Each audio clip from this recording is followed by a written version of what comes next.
Hang number 9. I think I missed a day, but we're getting close to every day hanging and chatting about martial arts, expanding on the thoughts of the previous. Excuse me, thirsty.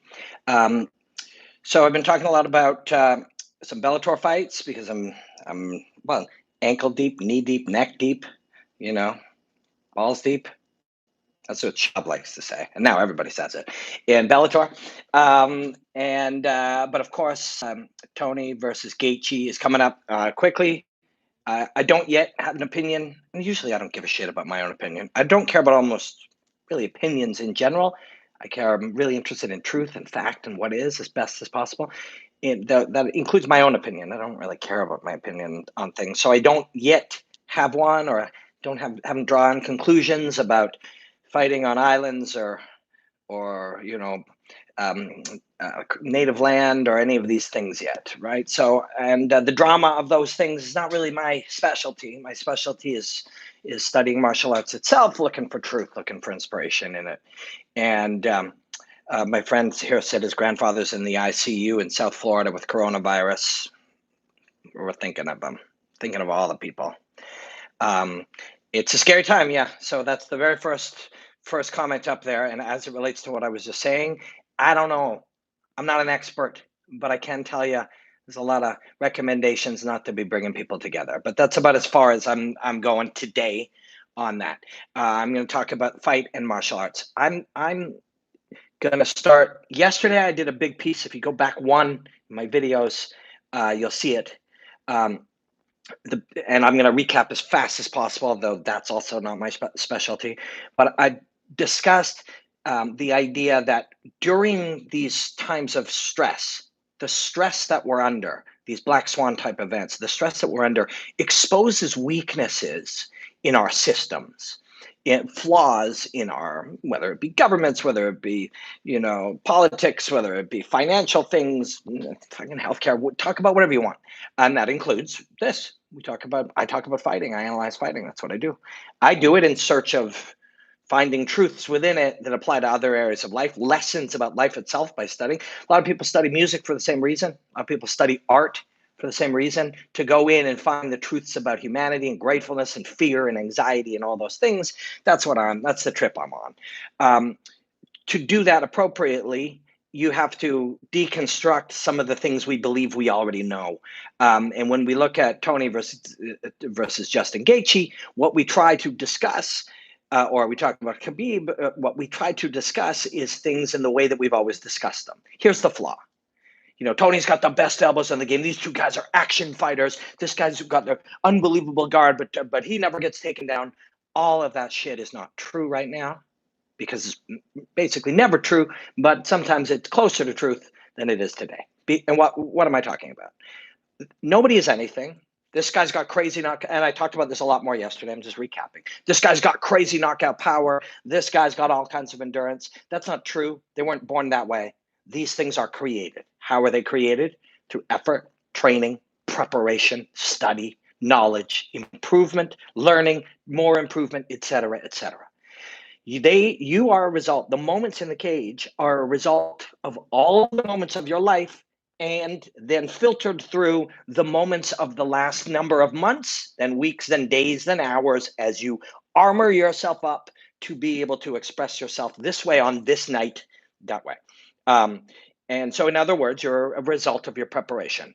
All the preparation is different. You're a result of your process. All of the process is different. These guys are not training the way that they would normally train. They are not prepared the way they normally prepare. They're not in the environments they're normally in. They're not going to go through the normal week process. There's going to be weird types of distraction or fear, questions, judgments. A lot of people making judgments about people. All of that is happening. So they are different people. They will fight different on the night. That's what we talked about yesterday in depth. I'm going to look at it a little more now, and then I'm going to talk about why anyone should give a fuck about what I'm saying. So a different perspective that we can take now. I'm only 4 minutes in, and I kind of recapped, which for me is pretty good. Here is a different way to look at it. Do not fucking bet on fighting ever, but in particular, if these fights do take place, which it looks like they will currently, don't bet on them. anything you think you know about Jeremy Stevens, and I'm pulling him at random because I'm a fan and he's fighting on this card. Whatever you think you know about Jeremy Stevens is how hard he hits, how tough he is, what all of those things are not true on that Saturday night, because Jeremy Stevens is a result of the preparation, and this Jeremy Stevens has prepared differently. Now, there are fighters on this card that I know well, and I know people with them well. I know people very close to them personally and stuff. And a lot of them are saying, well, I'm not ready, but presumably neither is my opponent. That's cool. And here's why this is all sort of from a sporting perspective, never mind politics or your judgment, but from a sporting perspective, why is this sort of okay in just sporting, not my opinion of other things, is because anything that applies to you and I are fighting, whatever additional challenges or curveballs or variations or unpredictable things, or variables of any kind that apply to me, if they also apply to you from a sporting perspective, that's fair.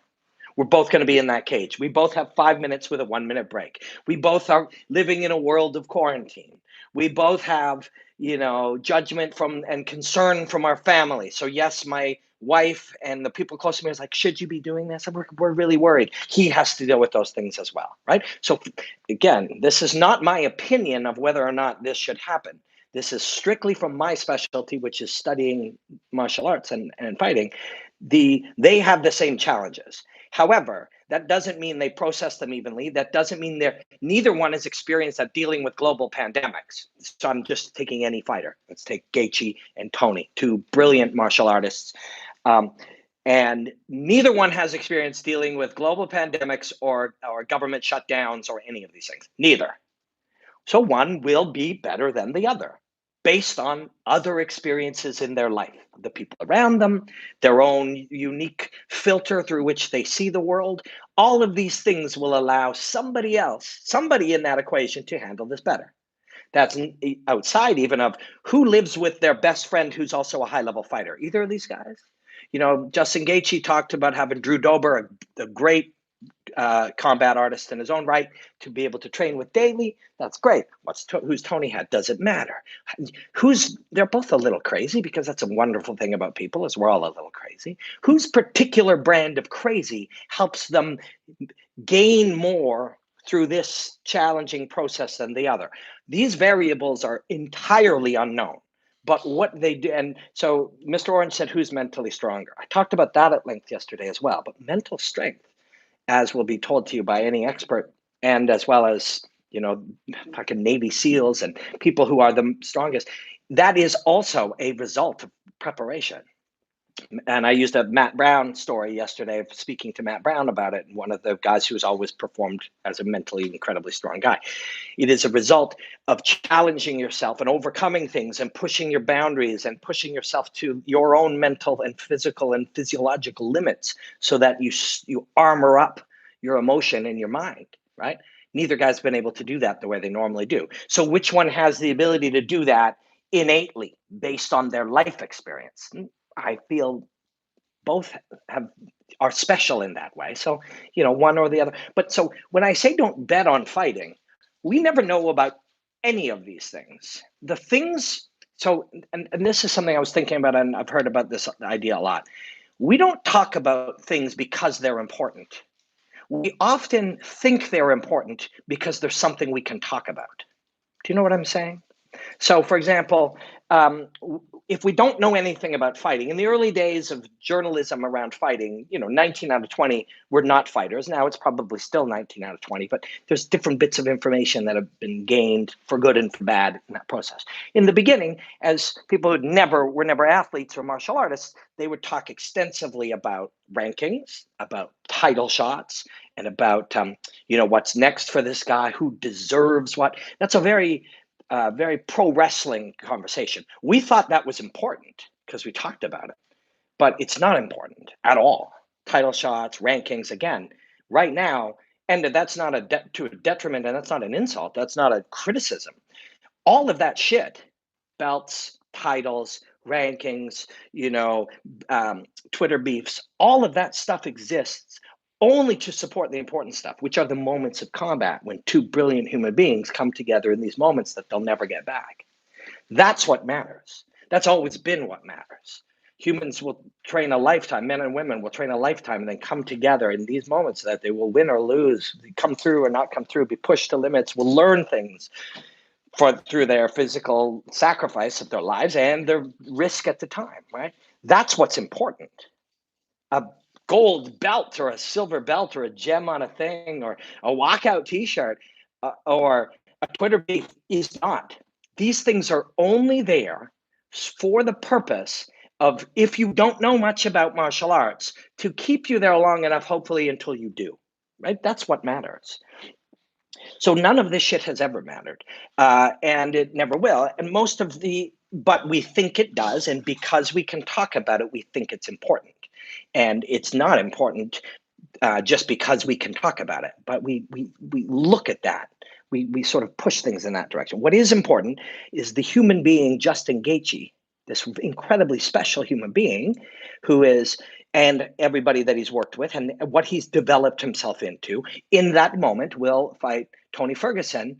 Now, all of the things that we usually use to discuss that are all mostly nonsense. It's important how they prepared. It's important how they're handling the pressure. It's important how they are processing this whole thing. It's important how those extra variables of their family, of judgment, of the New York Times, of whoever says they shouldn't be doing this, you know, of YouTubers and streamers and fans and people saying this should not happen, whatever. How are they dealing with that? All of those things. Who handled the rehydrating better? Is somebody having an upset stomach as a result because now we've changed their environment so much? Those are the things that matter much more than what guy is a black belt under whom, you know, or the things we tend to talk about. The things we talk about are the things we can talk about, not the things that are important. We just believe they're important because they are talked about. The most important variable in a fight on Saturday night in any Bellator, boxing, where UFC, you know, kickboxing, glory, it doesn't matter, is if one of these two had diarrhea today, that is of more importance than somebody's got a, you know, somebody's chin is strong, right? Like, because that guy's fucked up right now. So all of those things are already at play. That's why it's nonsensical. They exist only because that is the formula through which television, we're now moving from the television age into the, you know, or we already have, into the many platform age. And the many platform age, people have conversations like this. People say things like, wait a second, everything my dad's boxing a commentator said is not true. Of course it isn't. That was what they knew in the 60s. That was there to capture people's imagination and to sell pay-per-views and whatever. Now people can sit on YouTube in their kitchen every day and say, wait a second, I've dedicated my life to studying this, and 90% of the things we say on television are lies. You know, in the context of fighting. It's probably true in politics. And I don't mean people are intentionally lying to you. I just mean,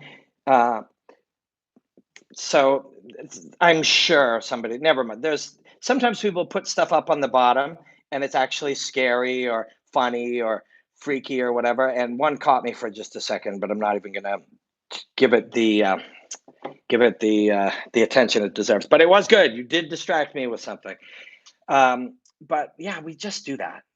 People aren't trying to lie to you. When you watch an NFL broadcast, they're not trying to lie to you about how football works. When you watch CNN or Fox or MSNBC, I don't like to pick one because they're all fucked up. They're not trying to lie to you, right? They're not trying to lie to you. What happens is, through the nature of the short forms of being able to talk and the nature of keeping attention and the nature of trying to find ways to keep ratings high, to sell more Doritos, you know, they end up creating false truths. So that's what we do. That's what we talk about. We got a question, which is great because I'm just going off on as I do. Question: what's inspiring you or piquing your imagination right now in MMA or outside MMA? So, for me, in the MMA is the question, but martial arts in general has always been my interest. MMA feels a little bit like the way we think of it or talk about it feels a little bit like sort of like NFL. You know, it's like kind of a sport. It's positioned as a sport. We talk about it a lot as a sport. That's of less interest to me. Um, when I cover the UFC for TSN, that's not what I cover. I cover the fighting, and when I cover Bellator, which is kind of my root job, which is what I do most days, and what I'm trying to make sure a primary part of my job is to make sure that I've just touched my face, which I feel bad immediately. We've been taught to feel bad for touching face. Um, uh, what my day-to-day main primary job is to make sure that people see how special the Bellator fighters are while they cannot be fighting because Bellator is following the guidelines of how they've been laid out by the governor in California and nationally and stuff like that. So my primary day-to-day job is to make sure that through showing the study of the martial arts, the study of the fighters, I can celebrate the greatness of these Bellator fighters and their fights so that when fights start up again, you know, the way that they should in June or July, I've made some connections with people for that. And that's my primary day-to-day job. But martial arts in general, I'm very interested in sumo and letway and bare knuckle boxing in London. Not that I haven't got into the American stuff yet because it's a bit. Mr. Orange, is UFC's persistent, inspiring, or foolish? Persistence, probably both, right? We can keep conflicting ideas in our minds at the same time. You can be inspired by someone's drive and also be like, "What the fuck are you doing?" I mean, you can, right? It's a higher level of connection to the world, or you may find a higher level connection to the world when you can keep conflicting ideas in your head at the same time. You may find a happier interface with the world around you, and that it is okay. It's weird. It feels weird because we have been taught inadvertently. No, there's no fucking deep state doing this. Just inadvertently through the mirror neurons in our brain as we watch people on television argue, and no matter what, even if you sort of prove me wrong.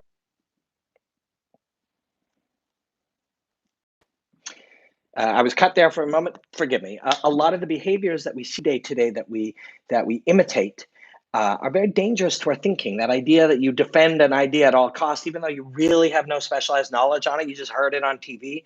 You know, hey man, always keep your front foot on the outside when you're fighting a southpaw. You heard fucking commentators say that. That's not true.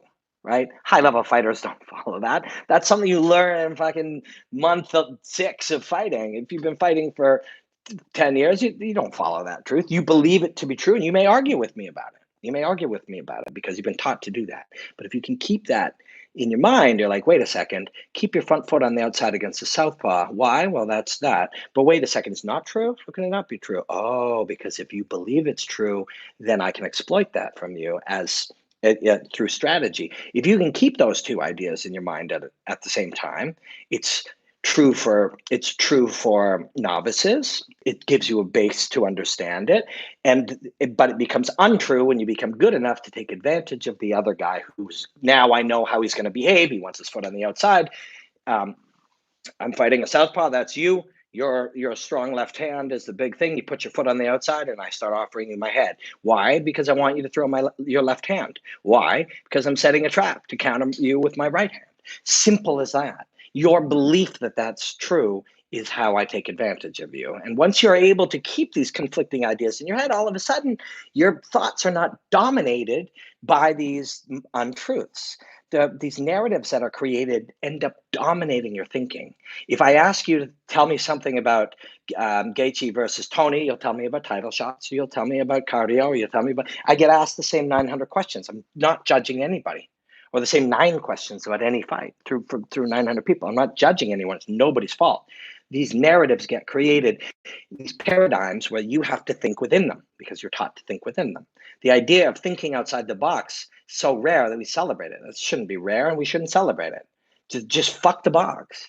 Just recognize that that's an illusion. You can think about anything. You can wonder if Tony's haircut has anything to do with it. I'm pretty sure it doesn't. But by exploring these different ideas, you'll get to more interesting places. But ultimately, don't bet on fights ever. Predictions are nonsense. Even if your favorite guy, best guys, people I love, Michael Bisping, Daniel Cormier. They're sitting there and somebody says, make a prediction. Oh, I think this guy's takedown defense is going to be too good. He's got good footwork. He's got so much in the gas tank. I think he's going to win. He'll stop him in the third. That guy's just doing TV. Now, at times, sometimes until they really think about it or they're real honest, you get them outside, those guys will be like, nah, I disagree with Robin. You can make predictions. But if you're sitting down with them, you're really like, what about these variables? What about those? Oh, you're right 6 out of 10 times. That's really, really good. If you were gambling, that would be excellent. But what about the other 4? Are they all fucking weird? No, it's the variables that matter are the ones that are unknown. And because of that, you cannot predict what's going to happen. And that's part of the beauty. That doesn't have to be a scary thing. It can be a wonderful thing. The unknown. What's happening in these situations is human beings, we are fragile creatures. And we need to feel certainty. We need to feel like we know things. We need to feel like something makes sense, structure. As you can see, as we're sitting in our homes and I'm talking into my iPad and you are watching a guy in Canada pontificate about fighting while there's a global pandemic, you realize there is no certainty, right? Those are all illusions, but we search for that. So what we do is we draw conclusions and we form opinions. We do that so that we feel like we know, but we don't know. And that's okay. This is called negative capability. What you do is you train yourself over time, like a practice, like meditation or yoga. You train yourself to be comfortable in unknown, in the fact that you don't know. And if you can stay there long enough, you develop new ideas, you develop new truths, you see different lines along, and you're able to combine and blend together different ideas and different areas so that when you're cooking a stew, you can think about how Tony's guard game works. When you look at that, and when you're making it and you realize all the flavors are blending, nobody takes a stew and goes, how's the beef? How's the corn in there? How are the vegetables in that stew? How's the broth? It's fucking stew. And fighting is the same thing. It isn't a stand-up game and a ground game and ground and pound and takedown defense. It's a fucking stew. It is a blend of all of these things always happening. As I punch you, my footwork is in play. As my heart rate goes up and affects my conditioning, my focus is affected. How I grab you leads to striking you. Within your grappling scenarios, as you're holding my guard, I control your hands, and we're striking, we're grappling, we're moving, we're thinking, we're flowing, we're not thinking. It's all a stew. That's the beauty of it. That's the beauty of it. Get comfortable with the unknown, and so many more truths will be revealed. So much more knowledge can be attained and achieved so that, in 10 years from now, you look back to what you knew today and you go, fuck, I didn't know anything. And that's a wonderful thing, but that's only accessible if you know you don't know anything. I do know more about martial arts than I did a year ago, and more than somebody who's not studied it at all. But much less than I will know in 10 years if I keep this ability to open up the thinking. And that will be true of all your life. That will be true of all the things you do. You will be able to do that if you have that negative capability to be okay in the unknowing. And you resist the forming of opinions, and you keep an open mind to all these different possibilities. And I promised I would say at the end why this matters at all. And here's why I think it matters. If you think, who's got the better stand-up, boxing is this and Michael Bisping's that, but this guy does this guy does this. What you're doing is you're looking at things as if they are fixed, and they're not. We can grow. Wherever we train, we will grow. But I'm not sure the Toker question. Would a 3 or 5 round fight war where a fighter incurred major damage adversely affect their body's ability to fight off infection? Yeah, I mean, I assume so, but again, I'm not a doctor, right? But yes, your ability to fight off things is affected by your health, of course. But what else will help you? Becoming in great shape. But you know what else might make you more susceptible to illness? Trying to lose 14 pounds in 2 days through dehydration. So there's a lot of things at play. It says reconnecting. There's a circle here. I hope this is working out all right. I'm going to wrap it here. for today. It is Wednesday. It is hang number 9. Um, I really appreciate you guys. I appreciate you going off on these weird trips and tangents with me. Um, you know, the the destinations are worth it to keep trying to deconstruct what we believe we know for the purpose of learning more. I believe that's worth it. Um, Ian, Justin comfortable with 17 minutes according to his interview. Um, could be 12, could be 20, but you can resist forming opinions. Doesn't mean you actually form an opinion. You just resist as long as possible, and you allow yourself to be open to it changing. All knowledge will be achieved through you eventually allowing what you believe to be true to one day be untrue. People would literally, have fought over the fact that, the Earth. Once upon a time, people believed the Earth was in the middle, and there was a dome, and that was space. And that dome, the Earth was the center of the universe. Now, those people fought it to the death. They would have fought forever. But once you allow that belief to disappear, now you could learn about the universe in this reality. Once we think we know is the reality we understand today, if we allow ourselves to have that dissipate with real, true knowledge, then we will know more in the future. Before I sign off, but you must trust where you're gaining information. The Earth is not flat. We know that.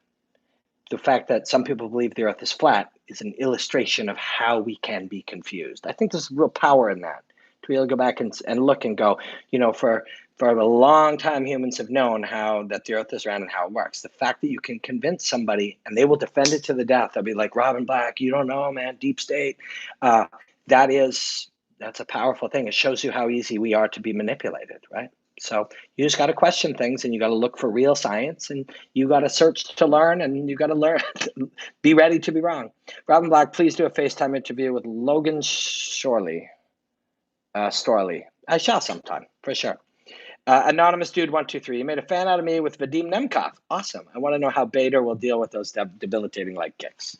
I have an interview with Phil Davis coming out, Bellator fighter Phil Davis, who has fought both those men in Bellator and had split decisions with both of them. And he and I break down that. And I am out, but I'll be back tomorrow. Much love. Blackout.